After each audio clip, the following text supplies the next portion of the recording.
Welcome back on WatchAdvisor on YouTube. It's Alexander speaking, your host, and with me is Jean-Claude Monachon, Vice President Omega, Product and Customer Service. Alexander, good morning. How are you? Fine. Happy to be here. Nice to see you again. Live, no Zooming, no Skyping. We're live at the Omega Boutique that just opened a couple of days ago. At Bienne, in Biel, yeah, Bienne. Yeah. So if you are in Switzerland and if you really want to have the real experience, buying an Omega at Omega, that's the place to be. And if you need any assistance, Mr. Monachon will come personally. Of course. Oh yeah. If it's for you, I would. Don't forget to subscribe and to hit the bell to get our latest notifications. And in case you're doing this for the first time, you have the chance to win one of the Bezel noise cancelling headsets. Each month we're giving away one of them. Take your opportunity and win the Bezel noise cancelling headsets. Let's now talk about a very important watch. It's the Constellation. And in front of us, we have a completely new Constellation. You're right. It's the fifth generation of Constellation with the famous cloth. The Constellation with cloth was born in 1982. And the idea from the head designer was he had the idea for doing this new watch when he was shaving in the morning. And he had the mirror in front of him that were hauled with 4 claws to the wall. And he said, I use this technology to do my new Constellation. And incredible, the claws that were used were on the sapphire glass. I show you the watch here. Look at it, it was incredible. And you have the sapphire glass, and the claws were doing the waterproofness of the watch. So they were really functional. They were functional. Wow. Today, I didn't know this. And it became an iconic watch, particularly in Asia for ladies, with Cindy Crawford, who launched the ladies' models later on. And now we wanted to give maybe a more masculine touch to the Constellation. And that's why we came with the 41 millimeter, but always using, the Roman numerals, the claws, as I explained before, the half moon that is at 6 and at 12 o'clock, and the bracelet that is horizontally linked. You have it on this one. You see it here. Okay. So we come with 8 models, either in steel, in Sedna gold, in yellow gold, or in steel and gold. You said yellow gold. Is it important to have yellow gold? Yellow gold is coming back. Slowly and slowly, yes. Also, is yellow gold something linked to your core market, Asia, with that watch, or is it something you would say is also coming back in? No, I think it's coming back general in the world of the watches. I was asking the question because I see more of it, and you are product manager, so you must. You see it with the numbers that yellow gold is coming back. Okay. Yes. So I think the most incredible USP we did on this product is the ceramic bezel. You will see we have watches, we have the dark side of the moon, we have many models with ceramic bezel now. But to do this one, what was difficult? On a Spin Master, the bezel is flat. And here it's rounded. And after you have to imagine that you have to put the claws inside the ceramic.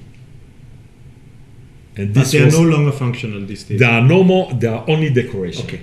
But to have, no little space between the claws and the ceramic was really a headache to do. I imagine. And we could do it. We were expecting to have the products in 2019 with the launch of the 39 millimeter that is already on the market with no ceramic bezel. But okay, we had some issues and we had to wait. And we are doing the launch of this product. These days, the watch will be available. So I imagine even if you zoom in, you will not see any spot in between the ceramic? No. So we use, depending the models, we come and we do a laser engraving in the ceramic to put the Roman numerals. Here on the steel models, it's liquid metal. So we engrave by 0.2 millimeters. And after we heat and press the liquid metal inside, and after we come and we brush the ceramic, we will not hurt the ceramic that will stay polished, but the numbers of liquid metal being less hard, will be brushed. So you have this contrast that is quite incredible. On the watch. So we are really proud to have high tech to develop that. Master chronometer certified. Master chronometer certified. So automatic movement. It's the 8900 and 8901 with 60 hours power reserve. The difference is only the rotor. The rotor and the bridge, yes. The bridges, yeah. So with the gold version, you have the hexagonal rotor and the bridge that is in this alloy. Nice. Waterproof to 50 meters. Yeah. And you see also that this elasticity given by either the rubber or the alligator strap is quite incredible. We had to remember the double eagle in 2003 that was very tough and rough. Here, even for a small wrist, you can adapt it. Mm-hmm. And if you want to have a bracelet, you can take the bracelet from the 39 millimeter existing, mm-hmm. either in steel, in golden steel, or in gold, and you can adapt it to the case because the width of between the lugs is 24.2 millimeters. So it's interchangeable. It's interchangeable. So if you buy, for instance, the steel version, and you say, okay, later on you want to add on the steel bracelet, you can. You can. Yes. Okay. Question that will always come is the steel bracelet having a fine adjustment? Yes. I know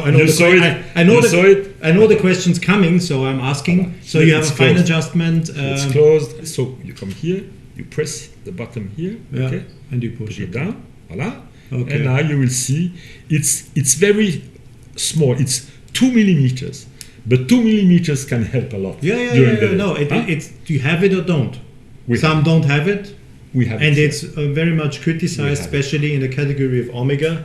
If it's, let's say, less costly or not as luxury the watch, you can accept the fact that there is no adjustment because it's expensive to but make. But we have it more and more models. At Omega, yes. At Omega, yes. But other brands, I can imagine that to make such a construction here is quite expensive. So if you are bringing a watch on the market, let's say Longines or other brands, if they don't have it, we have to accept the fact that it's not there because it's costly to make it. Yeah, right. So it's question of. But this bracelet is really, solid. It's incredible. Feels good. And it has the look. Yeah, from exactly. the past. Yeah. But I don't know which one you prefer. Was this a men's watch? That was a men's watch. It was 32.5 millimeters. Look at how flat it was. Of course, it was a quartz model. Can you imagine wearing this? Hello, everybody. I'm wearing a very nice little. Whoa. Come on. The time it has really changed. Whoa. Time has changed. Yes. You are sure this was a man's watch? Yes. Okay. But you know that collectors are looking after that. I know. No, don't. It's me joking around because I can't imagine. It's only a couple of years ago, and we all arrived, at sizes like my Seamaster. We arrived at really watches on the wrist. You're wearing something. A couple of years. It's 40 years ago. Huh? Yeah, I know. So there is one dial I saw. Explain me this structure of the dial. Okay, this we call a silky pattern. It's also from our history where we had. We're talking about silk.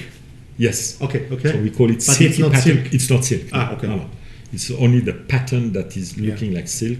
Okay. And we had also models from the past having this pattern, and we said, why not changing from a traditional dial? Here it's a sunbrush dial. Yeah, this is. The sunbrush starts from the star and not from the center of the This watch. is what I saw. So it's a little detail again. Huh? Yeah. This little detail who makes the difference. I see. So when light comes on the dial, there is the star, the constellation star, and the effect is starting from the star and not from the center. Normally with those dials, it starts from the center. And I say also on the leather part, if you have alligator, you have but below. Is this rubber? This is alligator. Okay. And below you have rubber. You have rubber with a antibacterial treatment. Uh-huh. And so you won't see smell. The rubber comes above here. Huh? You see it well. Yeah. And after we put the alligator Okay. in between. What happens if the alligator gets wet? No, it's held with the glue No, and with but the stitching. is it harming? You know, even if an alligator is living in water, Yeah, but you know, after that when alligator has some problem with water. Yes, but it's better. I think it holds better with this lining than a normal. That's a very nice one. I never liked the Constellation too much with those. But now, honestly, wait. I start. I see the watch talking to me because these claws are now integrated in the bezel and are no longer like an object that is, I was never sure, is it part of the watch or did it come design-wise? I had a problem. That's why I had to show you the first one. I didn't know the story about the guy in the mirror in the morning or staring at he sees, what has he been thinking? He had no coffee, I'm sure. He woke up. Yes, he woke up. But no coffee. Yes, he was thinking with a Philly shave, and then he saw the crown and said, "Okay, we'll do this." You know, Constellation was mainly sold in Asia, but is one of the pillars. Yes, it is a pillar of the Constellation. Was mainly sold also to ladies, and we wanted really to have a more masculine look to the watch. And I have to say, making all these presentations and talking to people, they say, this is the first Constellation with clothes that I will wear. He didn't tell me that before. I just said what you say. Yeah. No, I didn't. We were not talking about the watch first, because I don't like I don't like these kind of things where you first sit down, make kind of notes, and then yes, let's talk about this. No, this we don't. We make it spontaneously. We didn't talk about it, and it's. I just said it's the first Constellation talking to me, in a way. Thank you. Yeah. Okay. Big disorder. But from the past to today. Look at the size difference. Please, Jorge, zoom in. Size difference. Okay. Men used to wear this. No men wear this. Jean-Claude, thank you very much. Thanks to you, Alexander. Well done. I think this could really attract also more European American customers. Yes, maybe younger generation. Younger generation, yes. I think this watch has potential. You are now the ones who tell me, please, if you like it or not. Comments are welcome. Discussion is open. Go ahead. And yes, if you have concrete or if you have really detailed questions, I will pass them on to Mr. Monachon, who's standing beside of me. And yeah, we can answer all the questions. And I'm really keen to get your feedback about the new Constellation of... Oh my God. You want to say the last word? Thanks for looking to WatchAdvisor with Alexander. That's all? The best channel in the world. Come on. Bye-bye. I'll say that next time. Next time. Okay. Thank you.